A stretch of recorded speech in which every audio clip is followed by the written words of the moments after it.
this whispered reading of A Christmas Carol, with the ghost of Christmas present having just departed.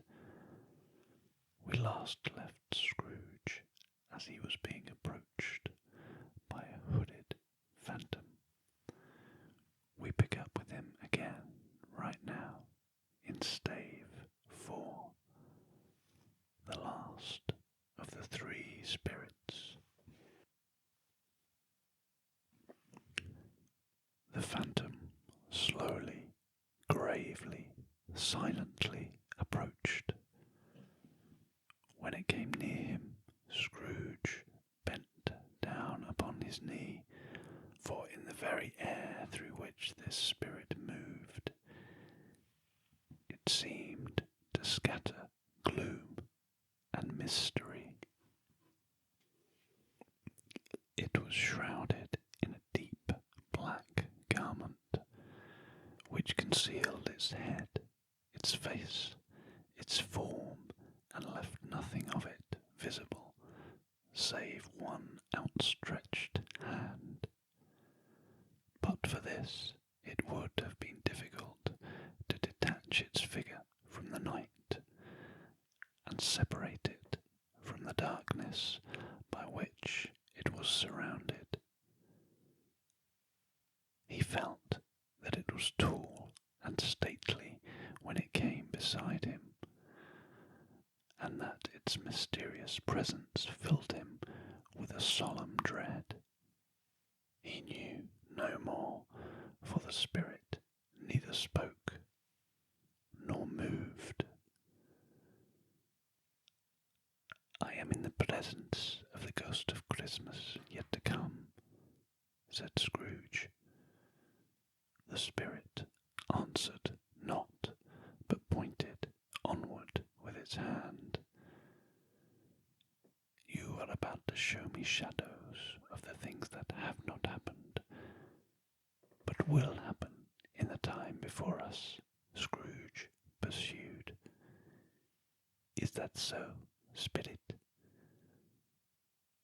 The upper portion of the garment was contracted for an instant in its folds, as if the spirit had inclined its head. That was the only answer he received. Although well used to ghostly company by this time, Scrooge feared the silent shape so much that his legs trembled beneath him, and he found that he could hardly stand where he prepared to follow it. The spirit paused a moment, as observing his condition, and giving him time to recover. But Scrooge was all the worse for this. It thrilled him with a vague, uncertain horror to know that behind the dusky shroud there were ghostly eyes intently fixed upon him, while he, though he stretched his own to the utmost, could see nothing but a spectral hand and one great heap of black. "Ghost of the future," he exclaimed, "I fear you more than any spectre I have seen, but as I know your purpose is to do me good, and as I hope to live to be another man from what I was, I am prepared to bear your company, and do it with a thankful heart. Will you not speak to me?" It gave him no reply. The hand was pointed straight before them. "Lead on," said Scrooge, "lead on.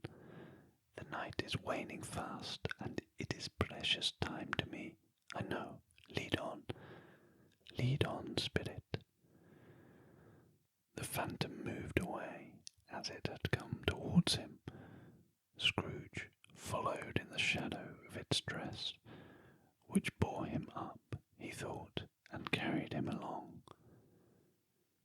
They scarcely seemed to enter the city, seemed to spring up about them and encompass them of its own act.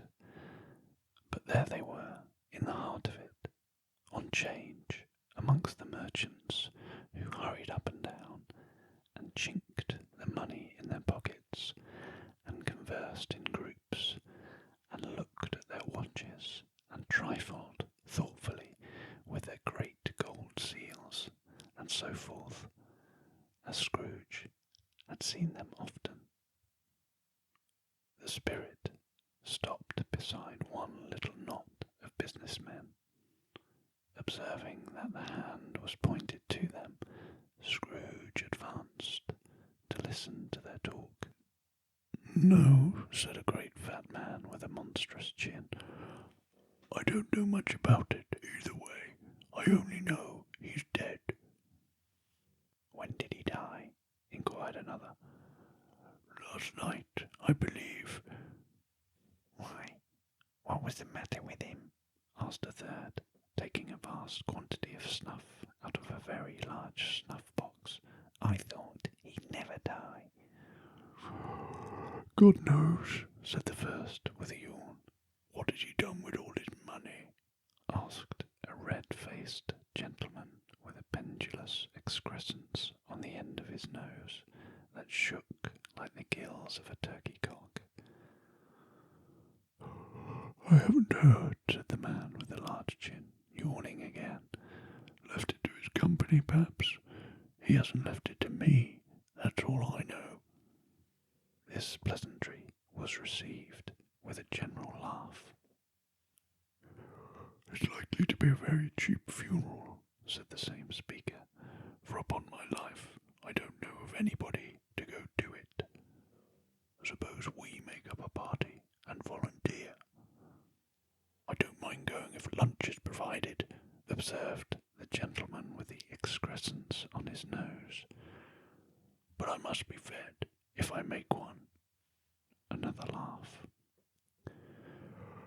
"Well, I am the most disinterested among you, after all," said the first speaker, "for I never wear black gloves, and I never eat lunch. But I'll offer to go, if anybody else will. When I come to think of it, I'm not at all sure that I wasn't his most particular friend, for we used to stop and speak whenever we met. Bye-bye." The speakers and listeners strolled away and mixed with other groups. Scrooge knew the men and looked towards the spirit for an explanation. The phantom glided on into a street. Its finger pointed to two persons meeting. Scrooge listened again, thinking that the explanation might lie here. He knew these men also perfectly. They were men of business, very wealthy and of great importance. He had made a point always of standing well in their esteem, in a business point of view, that is, strictly in a business point of view. "How are you?" said one. "How are you?" returned the other. "Well," said the first, "Old Scratch has got his own at last, hey?" "So I'm told," returned the second. "Gold, isn't it? Seasonable for Christmas time. You're not a skater, I suppose?" No, something else to think of. Good morning." Not another word. That was their meeting, their conversation, and their parting. Scrooge was at first inclined to be surprised that the spirit should attach importance to the conversations apparently so trivial, but feeling assured that they must have some hidden purpose, he set himself to consider what it was likely to be. They could scarcely be supposed to have any bearing on the death of Jacob, his old partner, for that was past, and this ghost's province was the future. Nor could he think of anyone immediately immediately connected with himself, to whom he could apply them.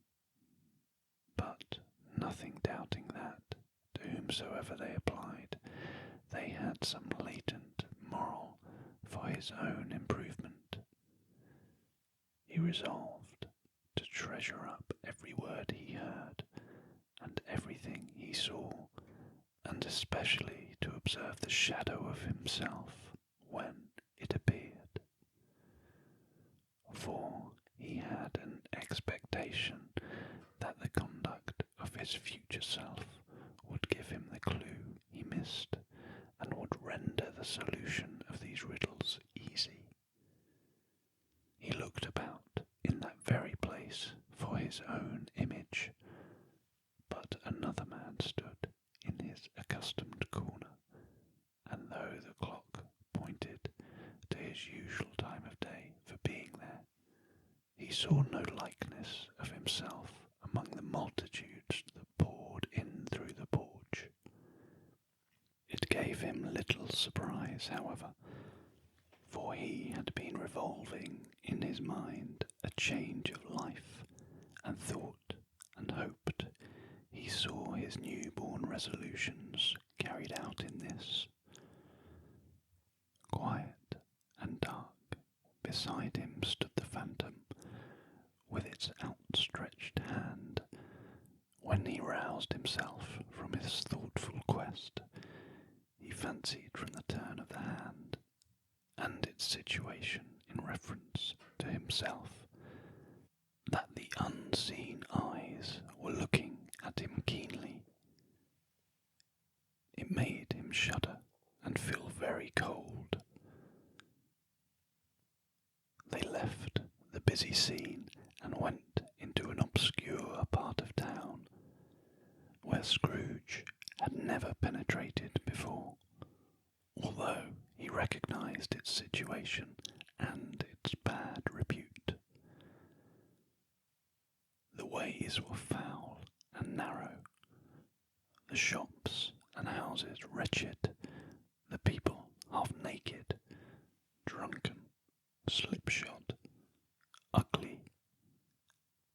Alleyways and archways, like so many cesspools, disgorged their offences of smell and dirt and life upon the straggling streets, and the whole quarter reeked with crime, with filth and misery.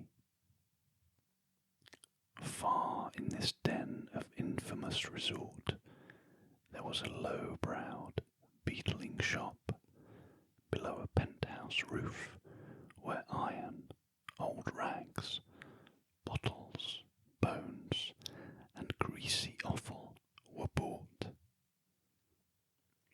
Upon the floor within were piled up heaps of rusty keys, nails, chains, hinges, files, scales, weights, and refuse iron of all kinds.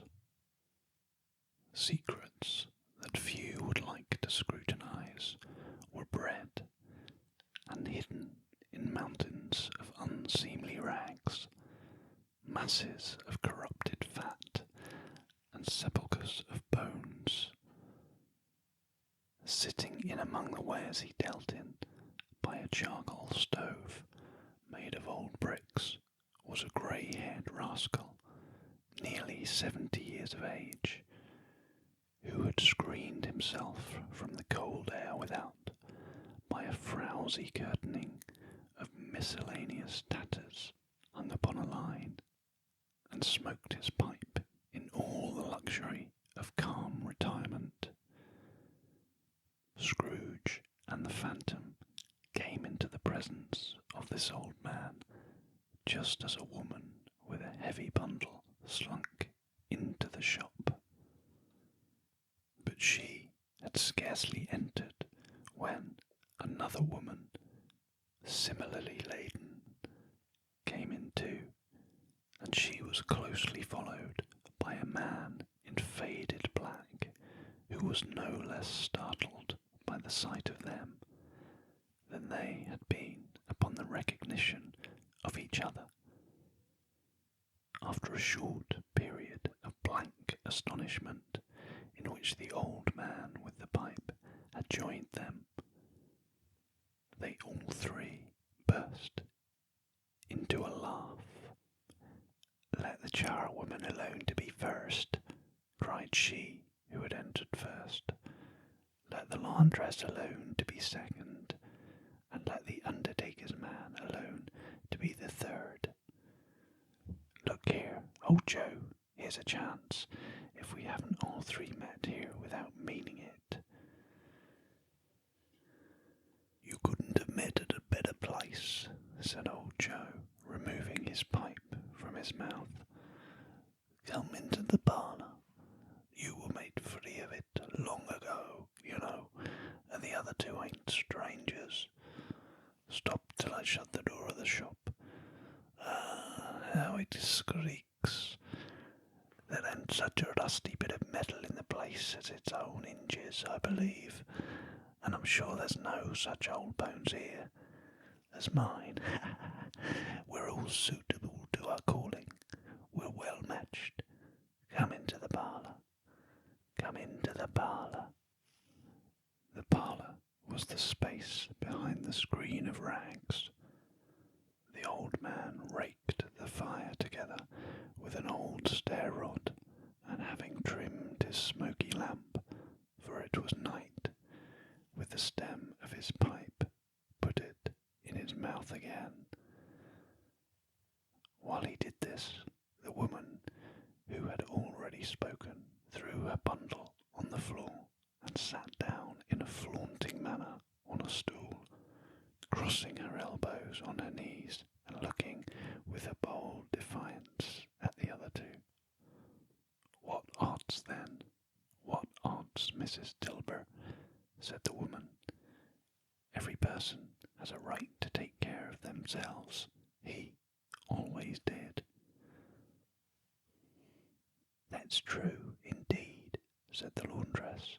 "No man more so." "Why then, don't stand staring as if you was afraid, woman. Who's the wiser? We're not going to pick holes in each other's coats, I suppose." "No, indeed," said Mrs. Dilber and the man together. "We should hope not." "Very well, then," cried the woman. "That's enough. Who's the worse for a loss of a few things like these? Not a dead man, I suppose." "No, indeed," said Mrs. Dilber, laughing. "If he wanted to keep him after he was dead, a wicked old screw," pursued the woman. "Why wasn't he natural in his lifetime?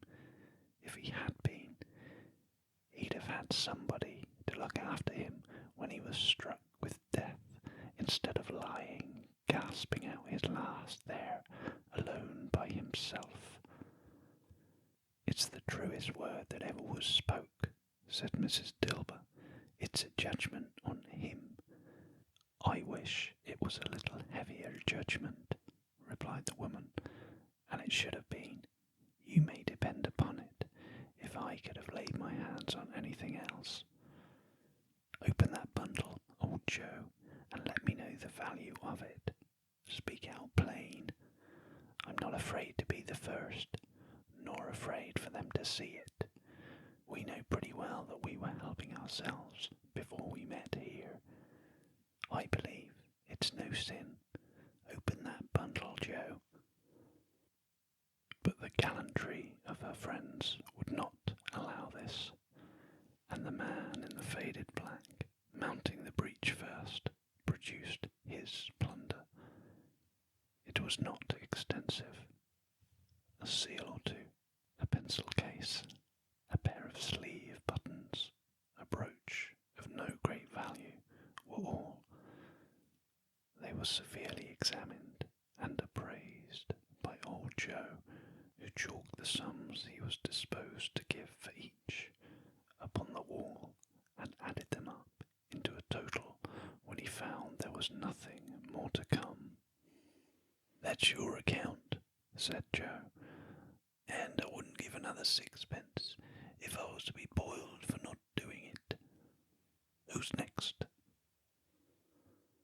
Mrs. Dilber was next.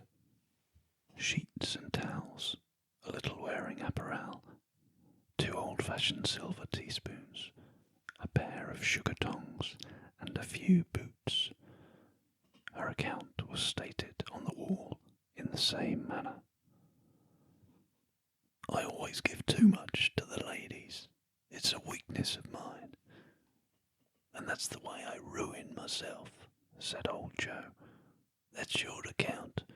If you asked me for another penny and made it an open question, I'd repent of being so liberal and knock off half a crown. And now, undo my bundle, Joe, said the first woman. Joe went down on his knees for the greater convenience of opening it, and, having unfastened a great many knots, dragged out a large and heavy roll of some dark stuff.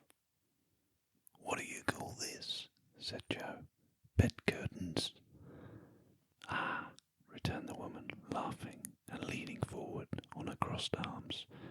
Bed curtains. You don't mean to say you took 'em down, rings and all, with him lying there, said Joe. Yes, I do, replied the woman. Why not? You were born to make a fortune, said Joe, and you'll certainly do it. I certainly shan't hold my hand when I can get anything in it by reaching it out, for the sake of such a man as he was. I promise you, Joe, returned the woman coolly. Don't drop that oil upon the blankets now. His blankets? Asked Joe. Who else do you think? Replied the woman. He isn't likely to take cold without 'em, I dare say. I hope he didn't die of anything catching, eh? Said old Joe, stopping in his work and looking up. Don't you be afraid of that, returned the woman. I ain't so fond of his company that I'd loiter about him for such things if he did. Ah, you may look through that shirt till your eyes ache, but you won't find a hole in it, nor a threadbare place. It's the best he had, and a fine one too. They'd have wasted it if it hadn't been for me. What do you call wasting of it? Asked old Joe. Putting it on him to be buried, to be sure, replied the woman with a laugh. Somebody was fool enough to do it, but I took it off again. If calico ain't good enough for such a purpose, it isn't good enough for anything. It's quite as becoming to the body. He can't look uglier than he did in that one. Scrooge listened to this dialogue in horror as they sat grouped around their spoil in the scanty light afforded by the man's lamp. He viewed them with a detestation and disgust which could hardly have been greater, though they had been obscene demons marketing the corpse itself. Ha ha! Laughed the same woman when old Joe, producing a flannel bag with money in it, told out their several gains upon the ground. This is the end of it, you see. He frightened everyone away from him when he was alive, to profit us when he was dead. Spit it, said Scrooge, shuddering from head to foot. I see. The case of this unhappy man might be my own. My life tends that way now. Merciful heaven, what is this? He recoiled in terror, for the scene had changed, and now he almost touched a bed, a bare, uncurtained bed, on which, beneath a ragged sheet, there lay a something covered up, which, though it announced itself in awful language. The room was very dark, too dark to be observed with any accuracy, though Scrooge glanced round it in obedience to a secret impulse, anxious to know what kind of room it was. A pale light, rising in the outer air, fell straight upon the bed, and on it, plundered and bereft, unwatched, unwept, uncared for, was the body of this man. So, we've come to the end of the first part of Stave 4, and the end of this 9th instalment of this whispered audio reading. Once again, I hope you can join me again for part 10. But in the meantime, as always, try to stay relaxed.